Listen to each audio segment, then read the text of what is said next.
Hi there, I'm Suranga from Englishman. Today it is total immersion. When you think about total immersion, basically we think that total immersion is stories. But total immersion is not always stories. Total immersion is anything when you are exposed completely to the target language, that is English language. So therefore today I'm talking about something really, really important and as a means of total immersion. So that is learning a language.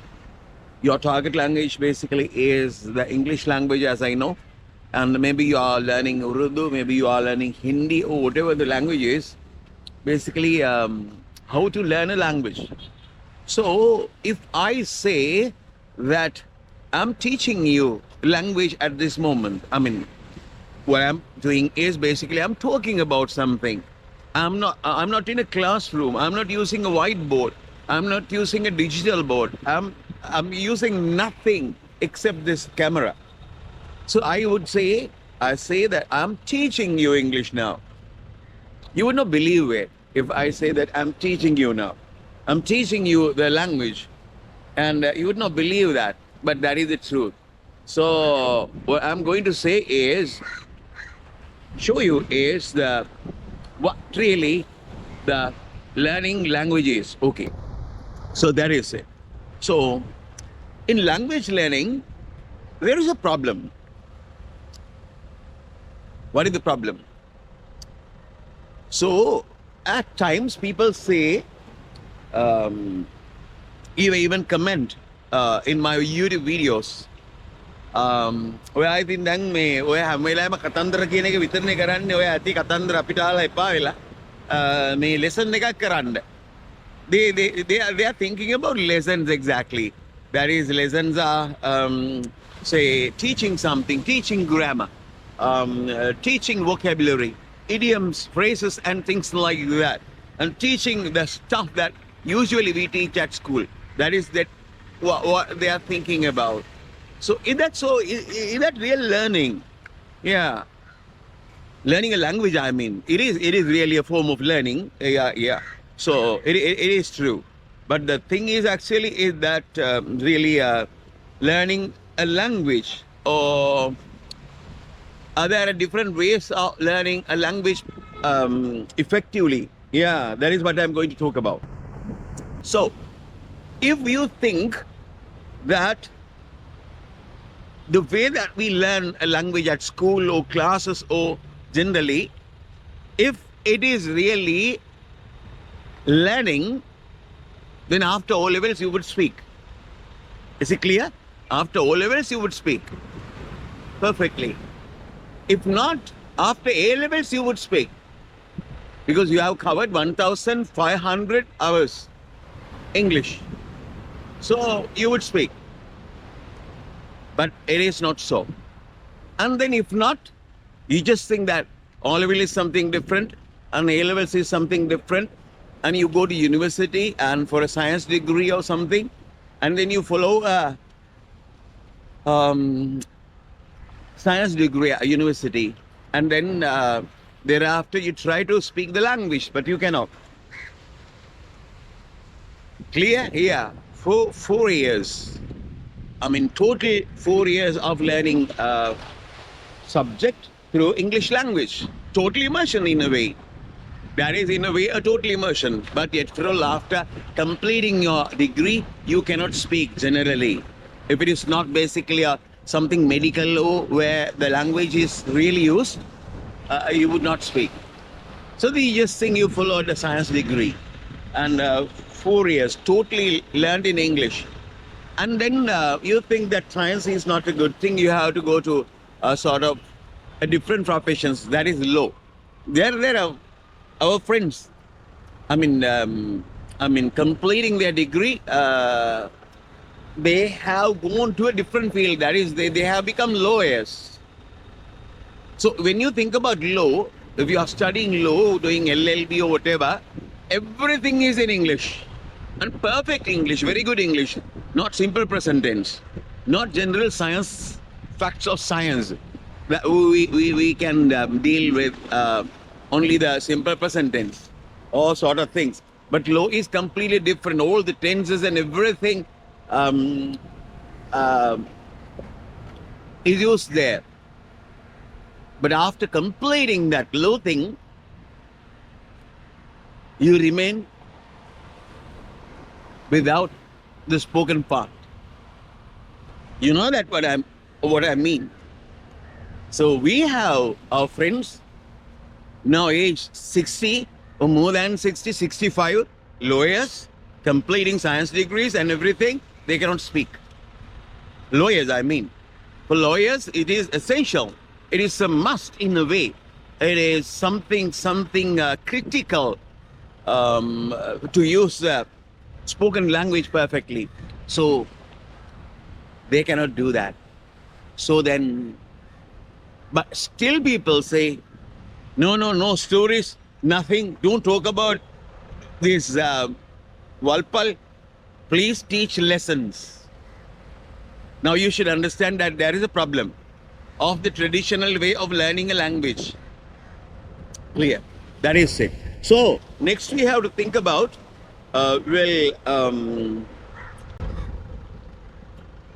when it is useless talking about the problem, what is important is the solution. What is the solution? The solution basically is, I cannot think about a solution. So why should I do this video? To show you expert view. There are experts, language experts in this world. They are of different categories. One category is great linguists, just like people in language. That is, say, Stephen Krashen and Michael McCarthy, David Crystal. There are people. We have to go to their views. And another set, that is people who have really done the job, really done the thing. That is, say, polyglots. Hyperpolyglots. Hyperpolyglots are people who have learned a good number of languages. That is, say, good number of languages. That is, maybe 7 languages, 8 languages, or going beyond that. Some people have learned 20 languages. Out of the 20 languages, they speak, say, 16 languages fluently. So their view is really important, that they have done the job really perfectly. And another thing is the people who speak a good language. The third category, people speak good language and they know the secret. So somehow we have to go to the experts. And experts say something quite different, completely different thing. But idea of experts is completely different from what we do at schools and what we do at classes or what we do at universities generally. Not, I mean, the language things, the language stuff at universities, but generally when we teach in English or when we use English, when we do lessons at schools or things like that, it is not the thing that they think of, the experts think of when they talk about learning languages. They say total immersion. You should be totally immersed. You should go into a situation where you cannot escape. You cannot go into a situation, go to a particular situation so that you cannot avoid. You have to face it.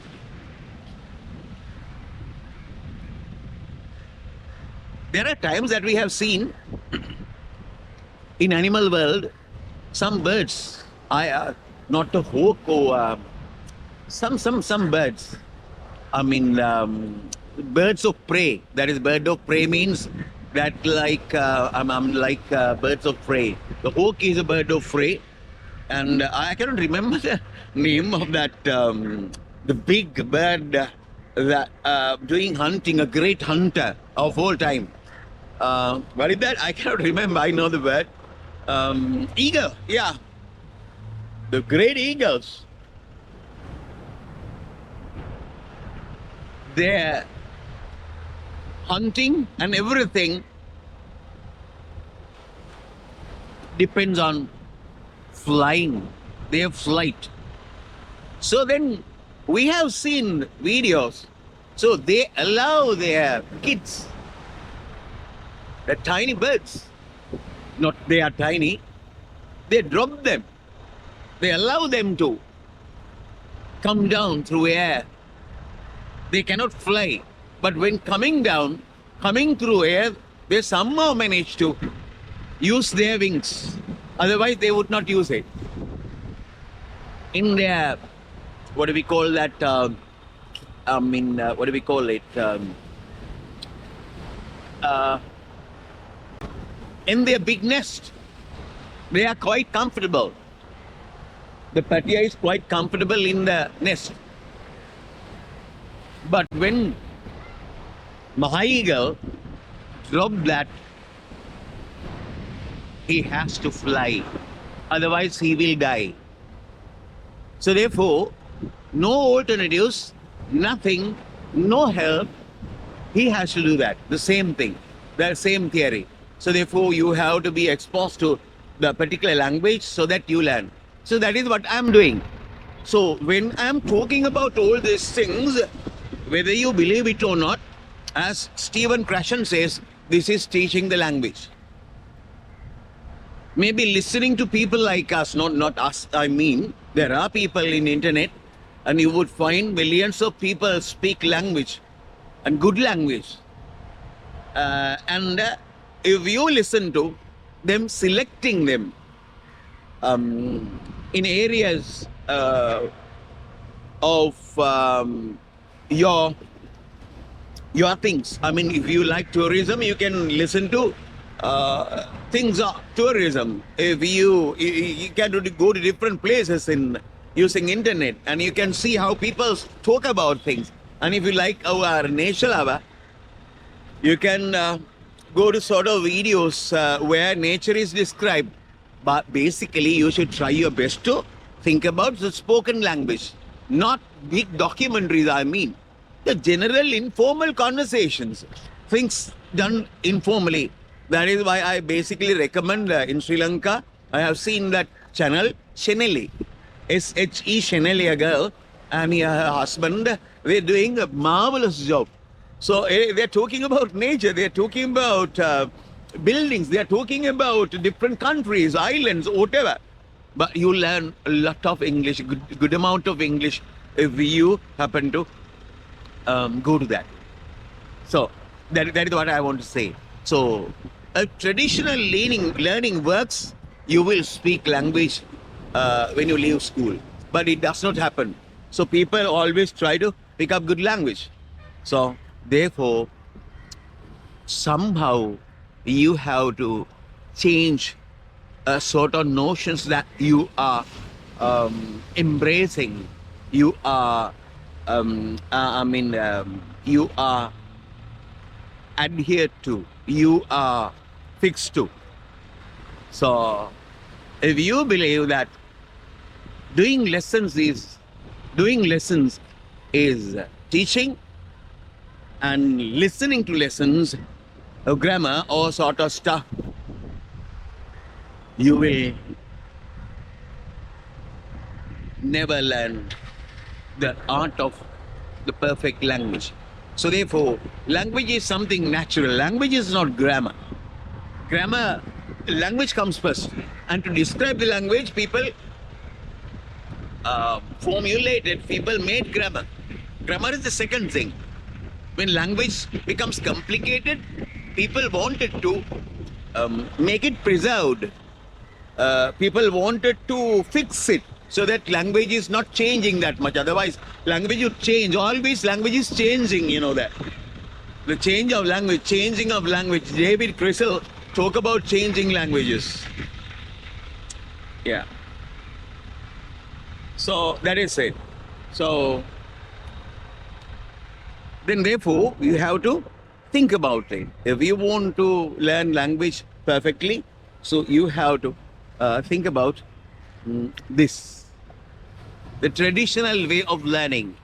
Go beyond traditional way of learning and try to pick up language naturally. Try to pick up language naturally. So those days when we were small, when we were doing advanced level, we had only radio. Started at doing advanced level. No televisions, no cell phones, no internet, nothing.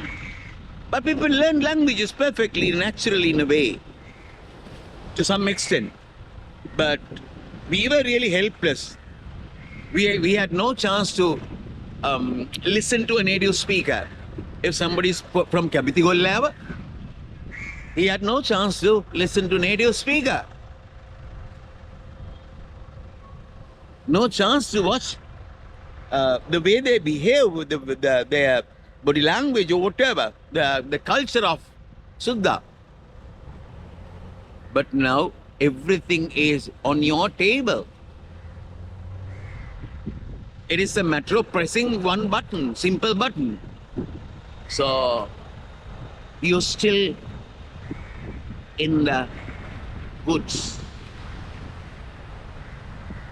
අපි තවමත් වනාන්තරේ. ගීතයකුත් තියෙනව නේද? නේද? අපි තාමත් වනාන්තරේ. අපි මේ ඔක්කොම තාමත් වනාන්තරේ. හරි ලස්සන ගීතයක් තියෙනවා නේද? රයිට්. අපේ බෞද්ධ ධර්මයේ පිළිබඳව කතා කරන තැන අපි තාමත් වනාන්තරේ කියලා කියනවා. ඉතින් මේ ලැන්ග්වේජ් ඉගෙන ගැනීමේදීත් අපි තාමත් වනාන්තරේ. හොඳේ ඒ ගැන මතක තියාගන්න. ඒ ගැන අවධානය යොමු කරන්න. ඒකින්ද වැද්දෙක් හරි කමන්නේ මොනවා හරි කුණු හබ්බා හරි කමන්නේ ඉංග්‍රීසියෙන් කතා කරනවා නම් ඒක අහගෙන ඉන්න එක වටිනවා. ලෙක්චර්ස් අපි චෝක් බෝඩ් වල වයිට් බෝඩ් වල කරන ලෙක්චර්ස් 100කට වැඩිය වැද්දෝ දෙන්නෙක් නිකන් ඔය හරි ඉන්නේ උන් දෙන්නෙක් ඉංග්‍රීසියෙන් කතා කර ඉන්න ඉන්ෆෝමල් කන්වර්සේෂන් පැය දෙකක් ඇව්වොත් ඒ ඔක්කොම වැඩි වටනවා. ඒක හැබැයි නිතර අහන්න ඕනි. Yeah. So the repetition is really important. So that is what you don't understand. Where once you learn something, you think it's learned. No. You just forget it. What you have to do is you have to repeat that. You have to revise that. But generally, what we learn at school, it is not practical. It is not really a good thing to revise everything. But a good conversation, say a good documentary or something natural, if we listen to or if we watch, we can do it many times, number of times, because there are particular documentaries. One nice documentary is History of India, done by it has 2 parts, done by a Suddha. So I have watched that, I think 10 times or so.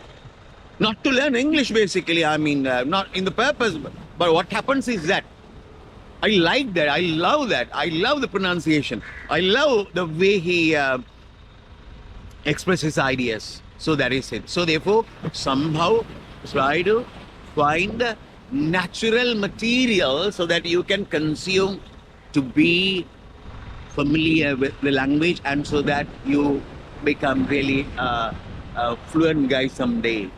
Okay, right? If you like this video, and yeah, please subscribe and press the bell icon so that you will have my videos when I upload them, and share this, and most importantly, comment and give us a like even. Yeah, okay. Bye.